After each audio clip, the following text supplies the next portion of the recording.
બાબુલાલ પૂનમચંદ શાહ વિદ્યા સંકુલ સંચાલિત science and commerce college સતલાસના અને રાષ્ટ્રીય સેવા યોજના દ્વારા સ્વચ્છતા હી સેવા અને સ્વચ્છ ભારત અભિયાન કાર્યક્રમ અંતર્ગત આજ રોજ કોલેજના એનએસએસના સ્વયંસેવકો દ્વારા સ્વચ્છતા હી સેવા અભિયાન અંતર્ગત નિબંધ સ્પર્ધાનું આયોજન કરવામાં આવ્યું, જેમાં 30 વિદ્યાર્થીઓએ ભાગ લીધો હતો।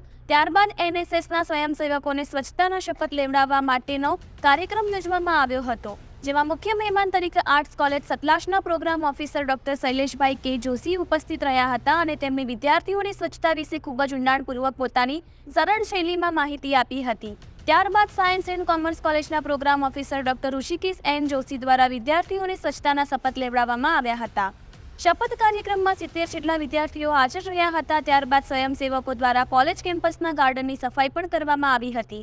કાર્યક્રમમાં કોલેજનો સંપૂર્ણ સ્ટાફ હાજર રહ્યો હતો। સમગ્ર કાર્યક્રમનું આયોજન પ્રોગ્રામ ઓફિસર ડોક્ટર ઋષિકેશ અને જોશી દ્વારા સફળ બનાવવામાં આવ્યું હતું। રિપોર્ટર ઉપેન્દ્ર પંડ્યા, કરમટિયા।